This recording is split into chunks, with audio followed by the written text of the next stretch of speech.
বনি ইসরাইলের এক আল্লাহর বান্দা, অনেকেই এই ঘটনা আগে থেকেই ভালো করেই জানে, কিন্তু এখান থেকে শিক্ষা কি বান্দা বাড়িতে শিক্ষা নিয়ে যাওয়া লাগবে। এক আল্লাহর বান্দা 99টা খুন করলো, 99টা খুন করে এবার চিন্তা ভাবনা করে অনুশোচনা চলে আসলো, হায় হায় জিন্দেগিতে এমন কোনো গুনাহ নাই তো করলাম না, কি উপায় হবে আমার, আমি তো 99টা মানুষকে খুন করে ফেললাম। অনুশোচনা যখন চলে আসলো, আল্লাহর বান্দা এলাকার মানুষের কাছে যায় বলে, হে এলাকার মানুষ, তোমরা আমার একজনের খবর দাও যেই মানুষটা আমার সুন্দরভাবে একটা ভালো ভালো পথ দেখায়া দিতে পারবে। তারা সবাই বলল, অমুক জায়গায় যাও, অমুক জায়গায় গেলে দেখতে পাবা এক খ্রিস্টান পণ্ডিত ওখানে আছে, ওই খ্রিস্টান পণ্ডিত তোমাকে ভালো পথ দেখায়া দিতে পারবে। বনি ইসরাইলের ওই আল্লাহর গোলাম দৌড়াইয়া ওই খ্রিস্টান পণ্ডিতের কাছে গেল।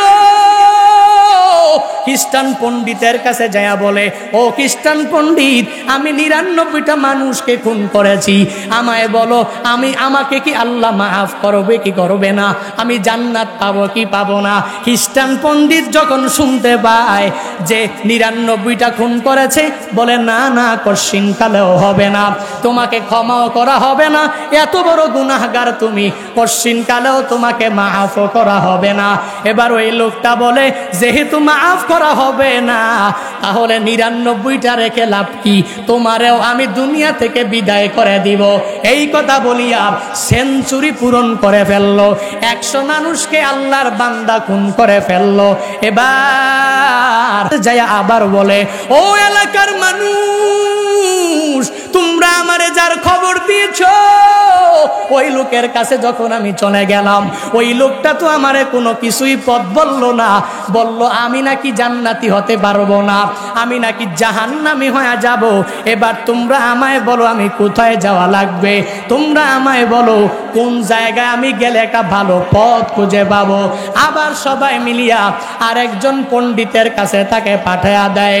ওই পণ্ডিতের কাছে আল্লাহর বান্দা বনি ইসরাইলের ওই খনি যখন দৌড়ায়া যায়, ওই লোকের কাছে যাইয়া যখন বলে আমি 99টা না, বরং একজন পণ্ডিতের মাধ্যমে 100টাই খুন করেছি, তুমি আমায় বলো আল্লাহ আমাকে মাফ করবে কি করবে না, আমি জান্নাতি হতে পারবো কি পারবো না, আমি ক্ষমা পাবো কি পাবো না। ওই লোকটা বলে, মনে হয় তোমার এলাকার পরিবেশ ভালো না, আমার মনে হয় তোমার এলাকার মানুষগুলো অনেক ভালো না, তোমার এলাকার মানুষ বড় খারাপ, ওই এলাকায় যাইও না, ওই এলাকা থেকে তুমি এখান থেকে পরিবর্তন করে চলে যাও, ওই অমুক এলাকায় যাইবা, ওই এলাকায় নেক আমলওয়ালাদের অভাব নাই, ওই এলাকায় গেলে নেক আমলওয়ালাদের সংস্পর্শে থাকলে তুমি ভালো হয়ে যেতে পারবা। তোমার এলাকা ভালো না, এলাকার খারাপ মানুষের কারণে তাসির পড়েছে, এলাকার খারাপ মানুষের প্রভাব তোমার মধ্যে লেগে আছে। এবার ওই লোকটা সে তো অনুশোচনা করে করে ভালো হতে চায়। আল্লাহর বান্দা ওই নেককার ওই এলাকায় যাওয়ার জন্য যখন রওনা করে, মাঝপথে যাওয়ার পরে আল্লাহর বান্দার সাথে আজরাইলের দেখা হয়ে যায়। আজরাইলকে দেখিয়া ভয়ে চমকে যায়, আল্লাহর বান্দা সুজা মাটিতে পড়ে যায়। মাটিতে পড়ার পর তবুও চিন্তা করে, আমি মনে হয় আর দুনিয়াতে বেশিক্ষণ থাকবো না, আমার মনে হয় আমি ওই নেক আমলওয়ালাদের গ্রামে আমি যেতে পারবো না, আমার মনে হয় আল্লাহ দরবারে আমি তাওবা করতে পারবো না, আমার মনে হয় আমি ইস্তিগফার করে করে মৃত্যুবরণ করতে পারবো না। আল্লাহর বান্দা এই চিন্তা নিয়ে যখন মাটিতে পড়ে যায়, মাটিতে পড়ে ওই চিন্তা অন্তরে আসে, আমি গুনাহ করে ফেলেছি, আমি নেক আমলওয়ালা হওয়া লাগবে, আমার গুনাহগুলোকে ক্ষমাও করানো লাগবে। আল্লাহর বান্দা সরীসৃপ প্রাণীর মতো, সাপের মতো বুক দিয়া হেসড়ে টেনে টেনে একটু যখন সামনে যায়, একটু দূর যাওয়ার পরে দুনিয়া থেকে বিদায় হয়ে যায়। রহমতের ফিরিস্তারা আর আযাবের ফিরিস্তারা সবাই চলে আসে। রহমতের ফিরিস্তারা বলে, এই লোকটারে জান্নাতের মধ্যে ঢুকায়া দাও। গজবের ফিরিস্তারা ফেরেশতারা বলে না না, যেই লোকটা 100টা খুন করেছে তাকে জান্নাতে দেওয়া যাবে না, তার জাহান্নামে নেওয়ার জন্য আমরা প্রস্তুত আছি।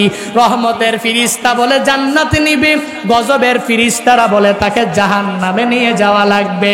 বাকবিতণ্ডা যখন শুরু হয়ে যায়, এবার বলে তাহলে যেই এলাকা থেকে এই লোকটা রওনা করেছে, এই যেই জায়গায় মৃত্যুবরণ করেছে, মাপ দাও, নেক আমলওয়ালা ওই গ্রামের দিকেই বান্দা বেশি গিয়েছে, নাকি যেই গ্রাম থেকে রওনা করেছে ওই গ্রামের দিকেই বান্দা বেশি আছে।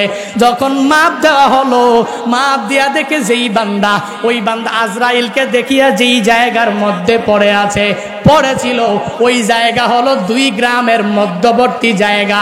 বুক দিয়ে হেসরাইয়া যেই জায়গাটুকু নেক আমলওয়ালাদের দিকে যখন আগায় গিয়েছিল, ওই নেক আমলওয়ালা গ্রামের দিকে যদি বুক দিয়ে হেসরাইয়া যতটুকু এগিয়েছিল, রহমতের ফেরেশতারা বলে ও আযাবের ফেরেশতা দেখেছো, এই বান্দা নেক আমলওয়ালা ওই গ্রামের দিকে যাওয়ার জন্য একটু বেশি আগায় আছে, একটু অগ্রসর হয়ে আছে, এই বান্দাকে জাহান্নামে নেওয়া হবে না, হবে না, হবে না।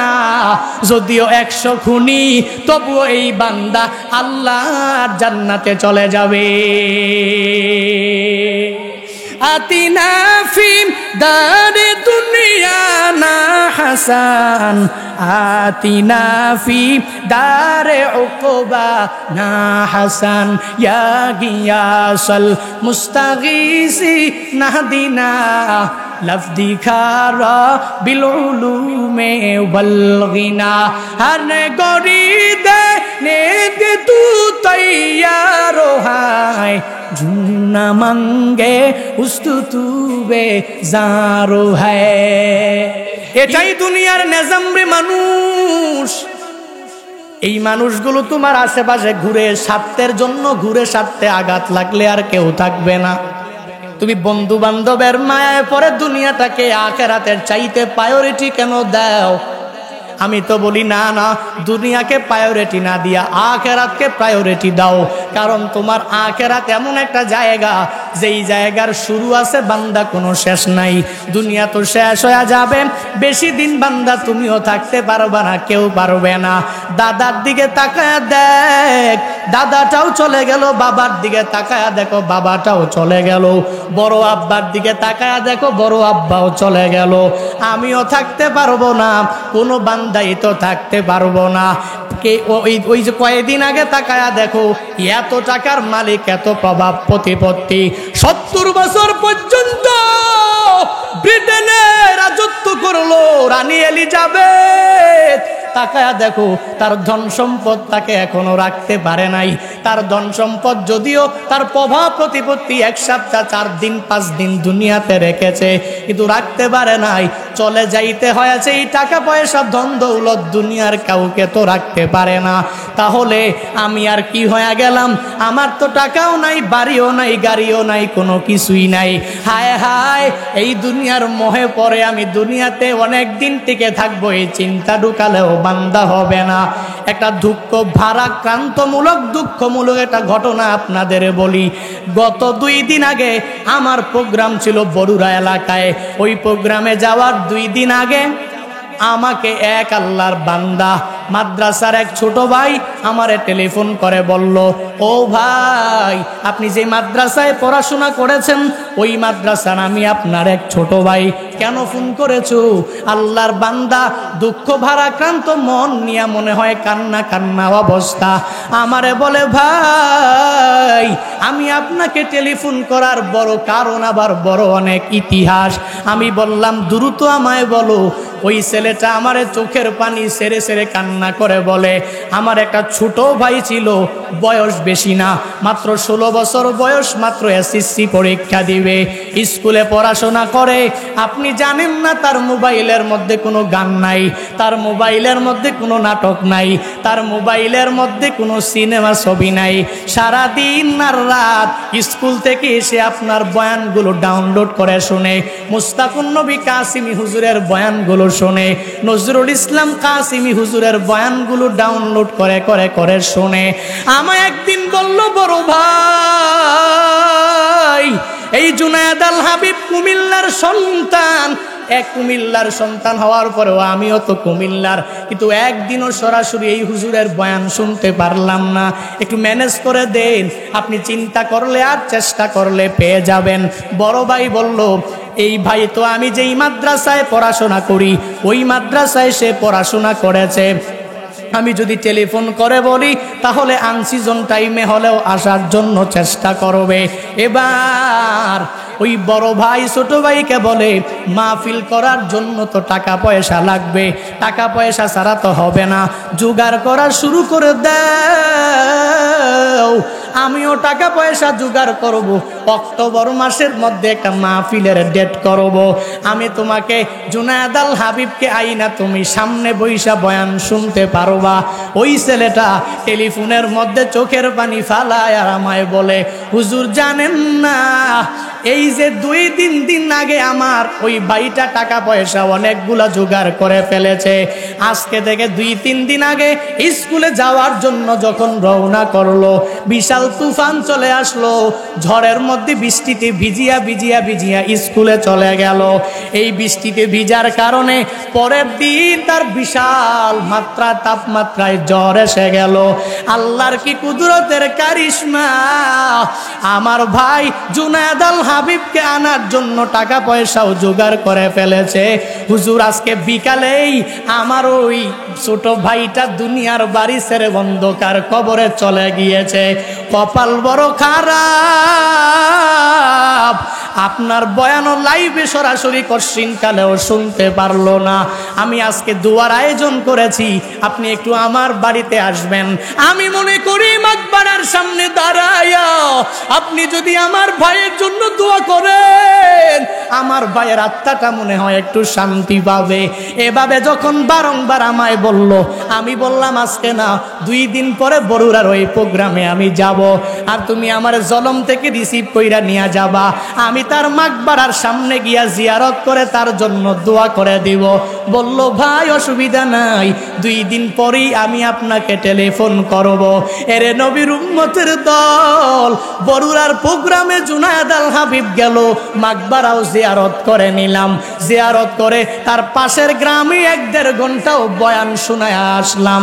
কিন্তু কপাল বড় খারাপ, ওই বয়ানের মধ্যে বড় ভাইটা স্টেজের মধ্যে বসে বসে বয়ান শুনলো, সামনে মিডিয়ারাও হাজির, সামনে শ্রোতারাও বসে বসে বয়ান শুনলো। কিন্তু আল্লাহর কুদরতের কারিশমা, আমার মাওলা কোন সময় কারে ডাক দিয়া নিয়া যায় বলা যায় না রে গুলাম। সবাই বসে বসে বয়ান শুনে, এলাকার মানুষেরা বসে এসে বয়ান শুনলো। কিন্তু কপাল কত খারাপ দেখেছো, আল্লাহর পূর্ণাঙ্গ আদেশ উপদেশ নিষেধ সব তো মানা লাগবে। আল্লাহ যা করে তো ভালোর জন্যই করে। সব মানুষগুলা বয়ান শুনতে পেরেছে। 16 বছরের শিহাব দুনিয়ায় নাই, মাকবারায় চলে গিয়েছে। আল্লাহর কুদরতের কারিশমা দেখেছো? এরে বান্দা কি বুঝাইতে চাই না, এজন্য তো বারংবার বারংবার বারংবার বলি, তুমি যদি মনে করো আমি বৃদ্ধ হয়ে গেলে নেক আমলওয়ালার সঙ্গ নিয়ে নিব, এখন আমার খারাপ বন্ধুদের সাথে আমি চলবো, এরে বান্দা না না, হবে না হবে না হবে না। নেক আমলওয়ালা বান্দাদেরকে তোমার বন্ধু বানাও, ভালো মানুষকে তোমার বন্ধু বানাও, তাহলে নেককার হওয়া তোমার জন্য সহজ হয়ে যাবে। কথায় আছে না, ভালোর সাথে থাকলে খায় ভালোর পান, খারাপের সাথে থাকলে তোমার কাটে 2 কান। ভালো মানুষ তোমারে ধইরা ধইরা নামাজে নিয়ে যাবে, ওই ভালো মানুষ তোমারে ধইরা ধইরা রোজা রাখাবে, ভালো মানুষটা তোমারে ধইরা ভালো কাজে মাহফিলে নিয়ে যাবে। আর খারাপ বন্ধু মাহফিলে নিয়ে যাবে না, খারাপ বন্ধু নামাজে নিয়ে যাবে না, ওই খারাপ বন্ধু তোমারে তাহাজ্জুদ পড়ার জন্য উপদেশ দিবে না। সে বলবে চল একটু স্কুলের পাশে যাই, একটা মেয়ের ইফটিজিং করে ফেলি, চল একটু মহিলা মাদ্রাসার পাশে যাই আর মেয়েদেরকে একটু ডিস্টার্ব করে ফেলি। মনে করবা এই বন্ধু যদিও দুনিয়ার তোমার আপন, কিন্তু কশ্চিনকালেও এই বন্ধু তোমার আপন হতে পারে না, পারে না, পারে না। কেন না ওই আখিরাতের বয়ান আল্লাহ হুজুর বলেছেন, ওয়াত্তাকু ইয়াউমাল লা তাজজি নাফসুন আন নাফসিন শাইআ। আল্লাহ বলে রে মানুষ, ওই দিনের ভয় পূর্ণাঙ্গ অন্তরের মধ্যে ঢুকাও, যেই দিন কেউ কারো কোনো কাজে আসবে না। বন্ধু বান্ধবের মায়ায় পরে গুনাহ করলা, ওই বন্ধু বান্ধব তো কিয়ামতের ময়দানে কাজেও আসবে না। দুনিয়াতেই কাজে আসে না, স্বার্থে আঘাত লাগলেও পাওয়া গেল না, আখিরাতে কেমনে কাজে আসবে? এরে আল্লাহর বান্দারা, এজন্য তো বারংবার বিভিন্ন মাহফিলে গিয়া বলি, খারাপ মানুষের সঙ্গ বাদ দিয়ে দাও, ভালো মানুষের সঙ্গে চলাফেরা করা শুরু করে দাও। হাদিসের মধ্যে রাহমাতুল লিল আলামিন নেক আমল করনেওয়ালা বান্দাদের উদাহরণ দিয়েছেন আতর বিক্রেতার সাথে, আর যে খারাপ কাজ করে তার উদাহরণ দিয়েছেন কামারের সাথে। কোন এক আল্লাহর বান্দা যদি আতরের দোকানের পাশে দিয়াও যদি হেঁটে যায়, আতরের সুঘ্রাণ পাবে কি পাবে না? আতরের সুঘ্রাণ পেয়ে যাবে। আতরের দোকানে তো ঢুকলো না, আতরের দোকানের পাশে দিয়া যাওয়ার পরেও সুঘ্রাণ সুন্দর পায়া গেল। এরে আল্লাহর বান্দা, আতরের দোকানে ঢুকলে তো আর কোনো কথাই নাই। আতর যদি ক্রয় করে নিজের মধ্যে লাগায় দেয় তো কথাই নাই, তাহলে তো অনেক সুঘ্রাণের অধিকারী সে হয়ে যাবে, তার দেহ থেকে অনেক সুঘ্রাণ বিভিন্ন জায়গায় ছড়িয়ে পড়বে। এরে আল্লাহর বান্দা, রাহমাতুল লিল আলামিন আতর বিক্রেতার সাথে তুলনা করলেন। ঠিক তদ্রূপভাবে যেই বান্দা ভালো মানুষের সাথে চলে, ওই বান্দা কশিন কালেও তো খারাপ হবে না। যদি দীর্ঘ সময়ে তার সোহবতে থাকে, তাহলে অটোমেটিক্যালি এই বান্দা ভালো হয়ে যাবে। আর যদি অল্প কিছুক্ষণ তার সোহবতে যায়, তবুও ওই সোহবতটা অনেক দিনের জন্য তার উপরে প্রভাব পড়ে। আবার তাকায় দেখো দুনিয়াতে কামারের দোকান, ওই কামারের দোকানে যায় দেখ কামার বিক্রেতার কাজ কি? কামার বিক্রেতার কাজ হলো হাপড়টা টাইনা টাইনা ওখান থেকে দুর্গন্ধ বের হয়। কোনো বান্দা যদি কামারের দোকানের ভেতর দিয়া যায় বা পাশ দিয়া যায়, তাহলে একটু না একটু হলেও তার ওই দুর্গন্ধটা তার মাঝে আসবে। আর যদি কামারের দোকানে বেশিক্ষণ বইসা থাকে, তাহলে তো কথাই নাই, পুরা শার্ট পাঞ্জাবি দুর্গন্ধ হয়ে যাবে।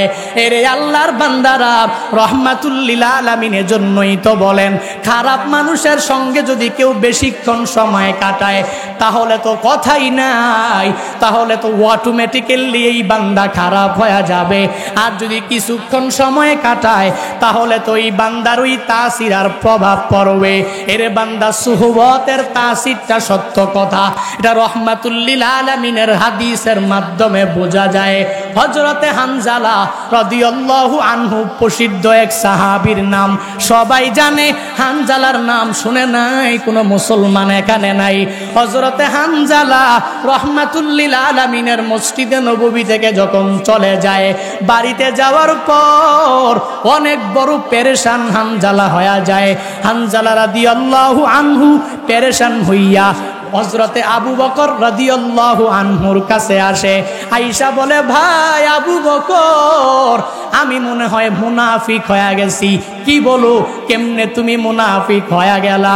বলে, ভাই আবু বকর, আমি যখন রাহমাতুল লিল আলামিনের সামনে বসি, মসজিদে নববীতে বসার পরে নবী যখন জান্নাতের বয়ান করেন, এই নবী যখন জাহান্নামের বয়ান করেন, আমার মনে হয় আমি জান্নাত জাহান্নামের সামনেই বসে আছি। আমার মনে হয় আমি জাহান্নামের আগুনের মধ্যে এখনই দাউ দাউ করে জ্বলছি। আবার মনে হয় আমি জান্নাতের মধ্যে এখনই প্রবেশ করতেছি।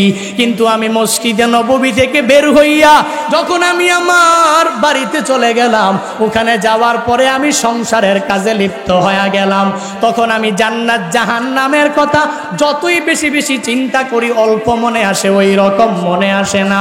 তো কি জন্য মুনাফিক নিজেরে বললাম, জানো মুনাফিক হলো এক সময় তার এক অবস্থা হবে, আরেক সময় আরেক অবস্থা হবে। এজন্য ভাই আবু বকর, আমি নিজের মুনাফিক দাবি করলাম, এজন্য আমি স্পষ্ট মুনাফিক বলে ঘোষণা করে দিলাম। আবু বকর রাদিয়াল্লাহু আনহু হানজালা রাদিয়াল্লাহু আনহুকে বলেন, এরে ভাই, এই অবস্থা তো শুধু তোমার না, বরং আমি আবু বকরেরও এই পরিমাণ হয়ে যায়, এই অবস্থা আমারও হয়ে যায়। এবার দুইজনে মিলিয়া সিদ্ধান্ত নিয়ে নিল, দুইজনে রহমাতুল লিল আলামিনের দরবারে যাবে।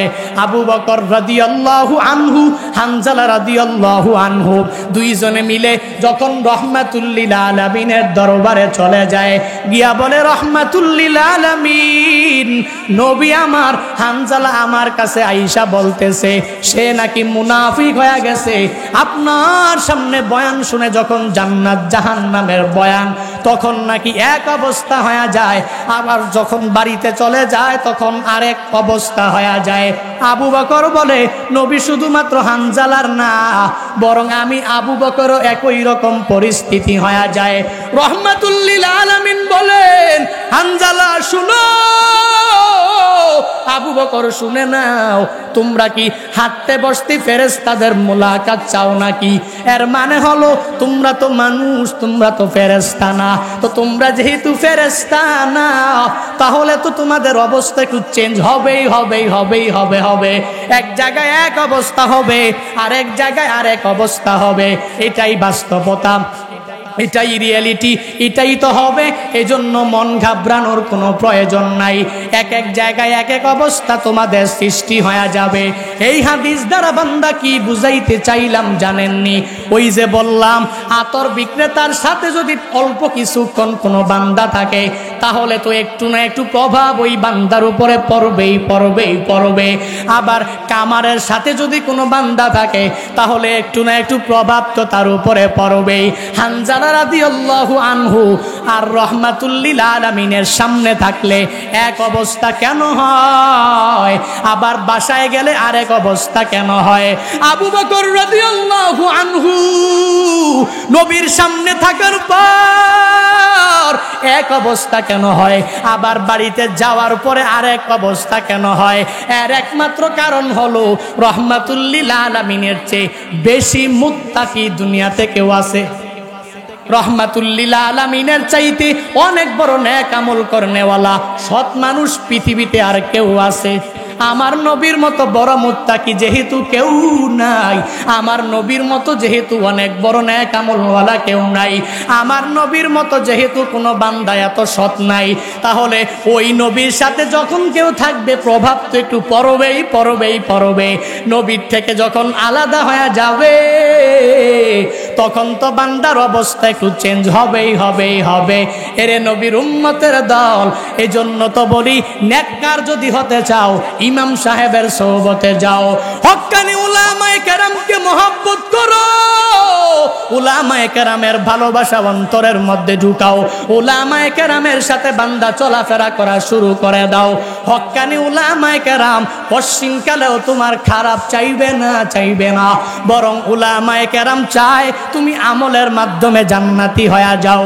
উলামায়ে কেরাম চায় বান্দা তোমাকে ধরে ধরে জান্নাতি বানানোর জন্য, তোমাকে জাহান্নাম থেকে বাঁচাইয়া জান্নাতি বানানোর জন্য। যদিও মনে করো কিছুক্ষণের জন্য তোমার বিরুদ্ধে চলে গেছে, এরে বান্দা না না, এদেশের উলামায়ে কেরাম পশ্চিমকালেও তোমার বিরোধিতাকারী হতে পারে না, তোমার শত্রু হতে পারে না।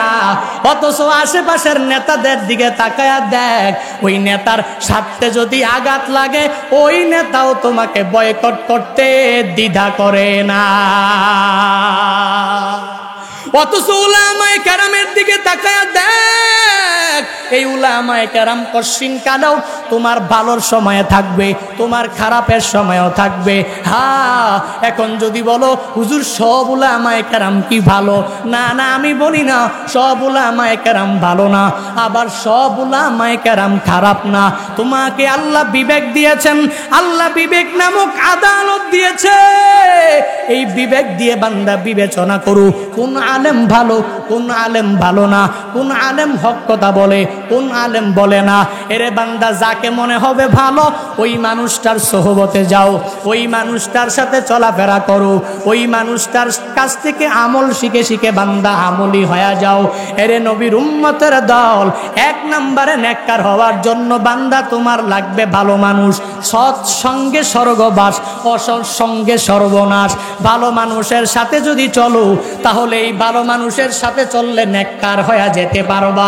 দুই নম্বরে যেই জায়গায় যেই নেক আমল, নেককার ওই সময় হতে পারবা।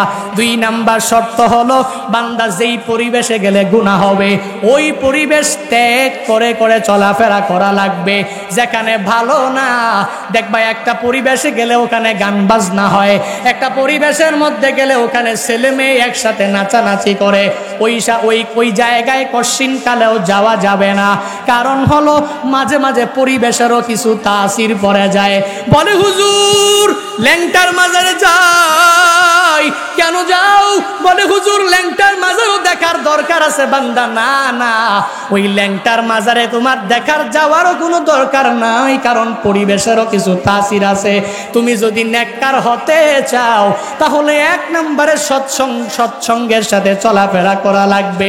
দুই নম্বরে যেই পরিবেশে গেলে নিজে খারাপ হওয়ার সম্ভাবনা আছে ওই পরিবেশে বান্দা কশিন কালেও যাওয়া যাবে না। ওই পরিবেশ বান্দা তোমার ত্যাগ করা লাগবে। যেই বিয়ের মধ্যে ঢাক ঢুল বাজাইয়া পিটাইয়া বিয়ে অনুষ্ঠান করে, এখন যদি বলো অলিমা খাওয়ানো সুন্নত, দাওয়াত কবুল করাও সুন্নত, আত্মীয়তার বন্ধন টিকায় রাখার জন্য তো যাওয়া লাগবে।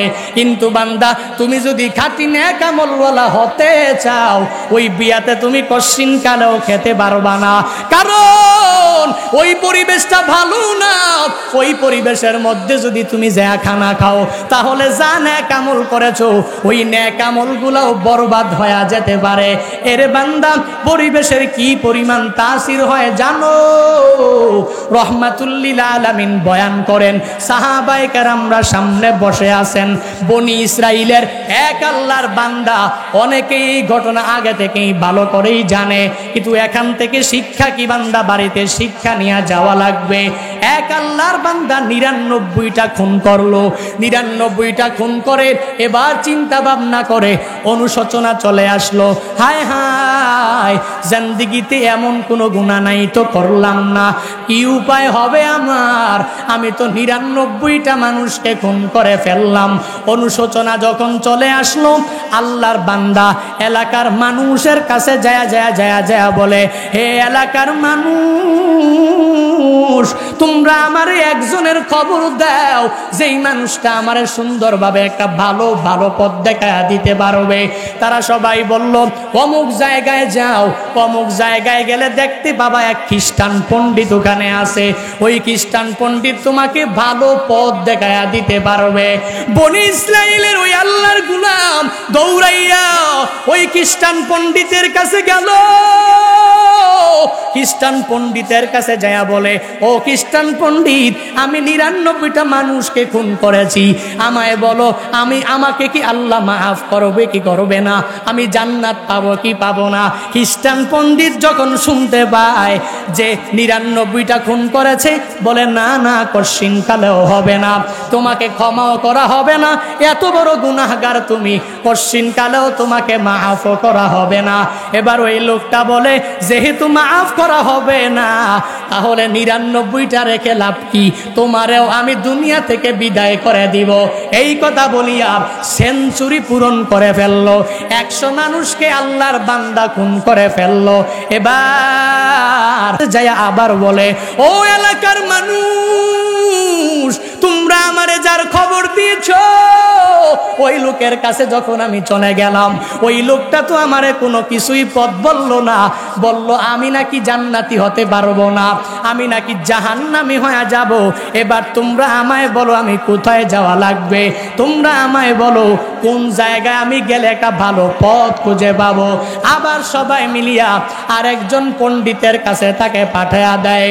ওই পণ্ডিতের কাছে আল্লাহর বান্দা বনি ইসরাইলের ওই খনি যখন দৌড়ায়া যায়, ওই লোকের কাছে যাইয়া যখন বলে আমি 99টা না, বরং একজন পণ্ডিতের মাধ্যমে 100টাই খুন করেছি, তুমি আমায় বলো আল্লাহ আমাকে মাফ করবে কি করবে না? আমি জান্নাতি হতে পারবো কি পারবো না? আমি ক্ষমা পাবো কি পাবো না?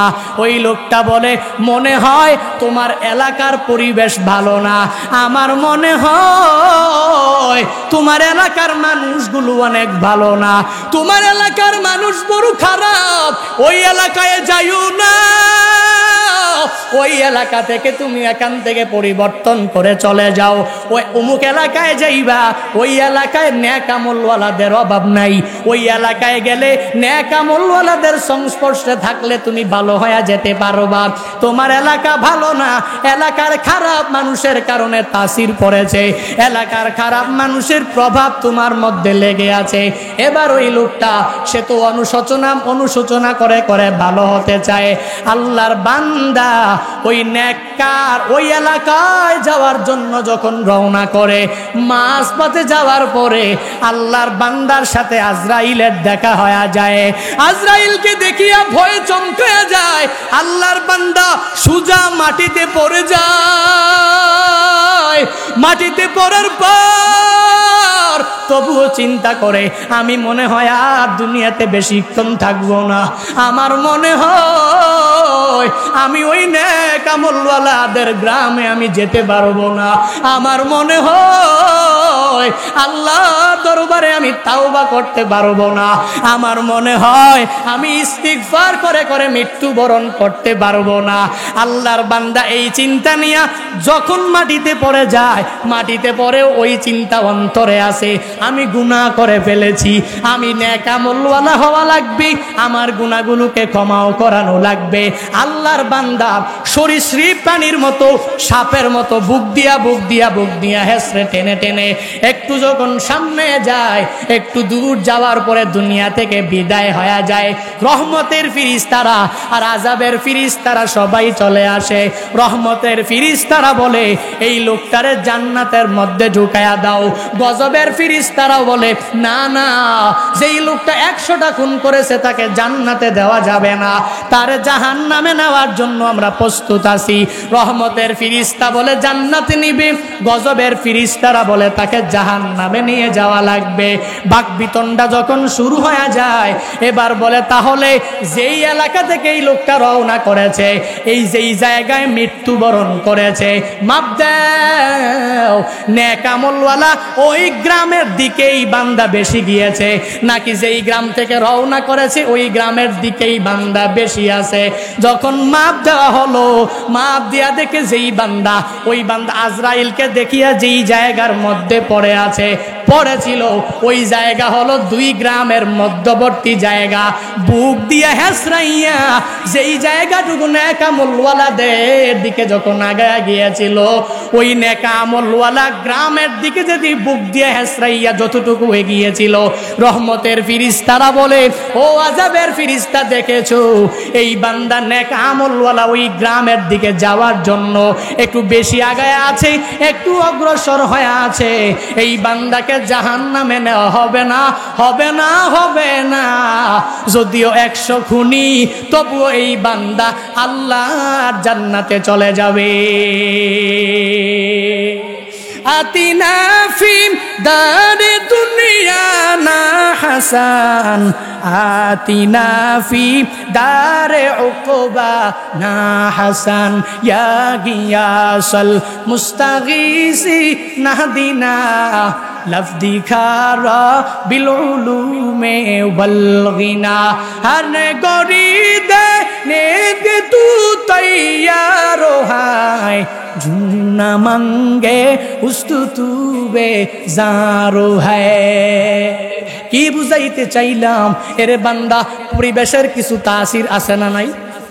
পরিবেশের অনেক প্রভাব আছে। এই জন্য তো বলি যেই পরিবেশের মধ্যে গেলে বান্দা গুনাহ হবে ওই পরিবেশে যেও না। যেই পরিবেশের মধ্যে গেলে তুমি নেক আমলওয়ালা হতে পারবা ওই পরিবেশের দিকে তুমি আগায়া যাও। আল্লাহ বলেন ইত্তাকুল্লাহ, আল্লাহকে ভয় করো, ওয়া কুনু মা'আস সাদিকিন। এক নম্বরে আল্লাহকে ভয় করো, দুই নম্বরে ভালো মানুষের অন্তর্ভুক্ত হয়ে যাও, সত্যবাদীদের অন্তর্ভুক্ত হয়ে যাও। এরে আল্লাহর বান্দারা কি বুঝাইতে চাইলাম এই ঘটনাগুলো দিয়া দিয়া? যদি মনে করো কিসসা কাহিনী দিয়াই তো বয়ান শেষ করলাম, না না, রহমাতুল লিল আলামিনের মুখ নিশ্চিত বাণীগুলো বললাম। আর কি বুঝাইলাম? এরে বান্দা, নেককার যদি হতে চাও তাহলে নেককার হওয়ার জন্য নেক আমল করা লাগবে। নেককার যদি হতে চাও তাহলে বান্দা ঈমান আর আমল লাগবে। নেককার যদি হতে চাও তাকওয়ার সর্বোচ্চ মাকামে তোমার পৌঁছা লাগবে। নেককার যদি হতে চাও নামাজি লোকটাকে বন্ধু বানাও। নেককার যদি হতে চাও রোজাদারকে বন্ধু বানাও। নেককার যদি হতে চাও নেক আমলওয়ালাকে বন্ধু বানাও। এরে আল্লাহর বান্দারা, আজকের এই মাহফিল থেকে তালিম নিয়ে বাড়িতে যাও। যতদিন দুনিয়ায় বাঁচবা ঈমান আর আমল নিয়ে থাকার চেষ্টা করবা। যতদিন দুনিয়ায় আসরে মানুষ, তোমরা তো আমার শুভাকাঙ্ক্ষী। আমার বাড়ি তো অনেক দূরে না, বরিশাল কুয়াকাটাও না, বরং বান্দা তাকায়া দেখ এই গ্রাম থেকে বেশিক্ষণ লাগবে না। কঙ্গাই গ্রামের ছেলে আমি। এই মেহার এলাকায় আমার দাদা বড় আব্বাদের বাড়িও এই এলাকায় ছিল। এখান থেকে কঙ্গাই গিয়ে ওরা বাড়ি করলো। সুতরাং দূরের কেউ না। খতিয়ে দেখো তোমাদের কারো ভাই, কারো চাচা, কারো জেঠা লাগি বা কোনো কিছুই লাগি সম্পর্কে ভাতিজা হতে পারি। দেখবা বান্দা, এজন্য তো চান্দিনার মানুষ হিসাবে তোমাদেরকে বলে যাই নেক আমল করো, নেক আমল করো। ওয়াজ মাহফিলের অভাব নাই, আমলের বড় অভাব। বক্তার অভাব নাই, বান্দা আমলের বড় অভাব। এরে আল্লাহর বান্দা, অনেক বক্তা আছে, শ্রোতাও আছে, মিডিয়ারাও আছে, ইউটিউবেও বয়ান চললো, ফেসবুকেও বয়ান চলে, সব জায়গায় বয়ান চলে। কিন্তু বান্দা আমলওয়ালার বড় অভাব। তাকায়া দেখ ফজরের মধ্যে মুসল্লি নাই, তাকায়া দেখ জোহরে মসজিদে মুসল্লি পাওয়া যায় না, আসরে মুসল্লি পাওয়া যায় না, মাগরিবেও মুসল্লি পাওয়া যায় না, এশায় মুসল্লি পাওয়া যায় না। হঠাৎ হঠাৎ মসজিদে যায়, সপ্তাহে জুমা পড়লে পরে, আবার অনেক আল্লাহর বান্দা পড়েও না। ওদিনও জুমার মধ্যে বৃষ্টি হওয়ার কারণে যেই জুমায় পুরা মসজিদ ভরে যায়, বৃষ্টির কারণে দুই কাতার হয়েছে, বাকি সব খালি হয়ে আছে। কই পড়লো জুমা, কই পড়লো জুমা? আবার ওই বান্দা তো মাহফিল করার জন্য পাগল হয়ে গেল। তাকায়া দেখ ওই বান্দা ইউটিউবেও বক্তার বয়ান শুনে, ইউটিউব ফেসবুকেও লাইভে সর্বাবস্থায় বক্তার বয়ান শুনে। কিন্তু বক্তা কি বলে? বান্দা তুমি আমল করতে হবে, তোমার এই শোনা দ্বারা কোনো ফায়দা নাই, বরং আমলের মধ্যে কামিয়াবি। এরে আল্লাহর বান্দারা, আজকের এই বরকতি মাহফিল থেকে তালিম নিয়ে বাড়িতে যাবা। যতদিন দুনিয়ায় থাকবা ঈমান নিয়ে থাকবা, আমল করার চেষ্টা করবা, নেক আমল নিয়ে থাকবা। নেককার হওয়ার জন্য যেই কাজগুলো করা লাগবে ওই কাজ সুন্দরভাবে আমি করে করে করে বারজাকের জীবনে যাব। কোন কোন বান্দা তৈয়ার আছো? দুটো হাত মালিকের দেখায়া দাও। ওরে দয়ার মালিক, কুদরতের নজর দিয়ে তাকায়া দেখেন এই চান্দিনার মেহার গ্রামের এই মানুষেরা, আয় আল্লাহ, জান্নাতে যেতে চায়, জাহান্নামের আযাব থেকে বাঁচতে চায়। এই বান্দারা নেক আমল করতে চায়, এই বান্দারা নামাজি হতে চায়, এই বান্দারা রোজাদার নেক আমলওয়ালা হতে চায়। আয় আল্লাহ, বয়ান শোনার পাশাপাশি বক্তা শ্রোতা সবাইকে আপনি আমল করার তৌফিক দান করেন, আমিন। আর জোরে পড়ি আমিন, আর জোরে পড়ি আল্লাহুম্মা আমিন। আজকের আমিন যদি মাওলার দরবারে কবুল হয়ে যায়, আর কোনো কিছু লাগবে লাগবে না। দেখবেন নামাজ পড়লে মজা লাগবে, রোজা রাখতেছেন মজা লাগবে, নেক আমল করতেছেন মজা লাগবে, সব কিছুর মধ্যে শুধু মজাই খুঁজে পাবেন। কারণ আপনি তো কবুলিয়াতের দরওয়াজা পূর্ণাঙ্গ পেয়ে ফেলেছেন। আপনি নামাজ পড়লেও কবুল, রোজা রাখলেও কবুল, নেক আমল করলে কবুল, কারণ কবুলিয়াতের দরজায় আপনি আমিন বলে এসেছেন। এজন্য প্রিয় ভাইরা, চেষ্টা করি না, আসুন না নিজেরা নেক আমলওয়ালা হওয়ার চেষ্টা করি। আল্লাহর পূর্ণাঙ্গ ভয় তাকওয়া অন্তরের মধ্যে নিয়ে চলি, গুনাহ মুক্ত জিন্দেগি গঠন করার চেষ্টা করি। আল্লাহ পাক রব্বুল আলামিন আমাদের প্রত্যেককে নামাজ, রোজা, নেক আমল বেশি বেশি করার তৌফিক দান করুন। সকলে পড়ি আমিন। আরো জোরে পড়ি আমিন। সালাত তোমার বন্ধু পরম শেষ বিচারের দিন, সালাত তোমার জীবন জুড়ে খুশবু প্রতিদিন, সালাত তোমার জীবন জুড়ে খুশবু প্রতিদিন। যায় নামাজে শান্তি বিলায় চিত্তে সীমাহীন, রব্বিয়াল আলা রব্বিয়াল আযীম, রব্বিয়াল আলা রব্বিয়াল আযীম। সালাতে কায়েম করো, সালাতে কায়েম করো, সালাতে কায়েম করো, সালাতে কায়েম করো। হবে সম্মানী তুমি, হবে জান্নাতি তুমি, হবে সম্মানী তুমি, হবে জান্নাতি তুমি। দেবে কাল হাসরে শীতল ছায়া আর সে আজিম, রব্বিয়াল আলা রব্বিয়াল আযীম, রব্বিয়াল আলা রব্বিয়াল আযীম। মুমিন তুমি সালাত তোমার মস্ত পরিচয়, দুনিয়া তোমার আজকে হবে কালকে হবে লয়। মুমিন তুমি সালাত তোমার মস্ত পরিচয়, দুনিয়া তোমার আজকে আছে কালকে হবে লয়। আজকে রুকু সিজদা করো, নিজ পরিচয় আঁকড়ে ধরো। আজকে রুকু সিজদা করো, নিজ পরিচয় আঁকড়ে ধরো, হবে না বিলীন। সালাত তোমার অঙ্গে মাখো, সঙ্গে রাখো, তবেই তো মুমিন। রব্বিয়াল আলা রব্বিয়াল আযীম, রব্বিয়াল আলা রব্বিয়াল আযীম, রব্বিয়াল আলা রব্বিয়াল আযীম, রব্বিয়াল আলা রব্বিয়াল আযীম। بارك الله لنا ولكم في القرآن العظيم ونفعنا وإياكم بالآيات والذكر الحكيم واستغفروه إنه هو الغفور الرحيم والسلام عليكم ورحمة الله وبركاته.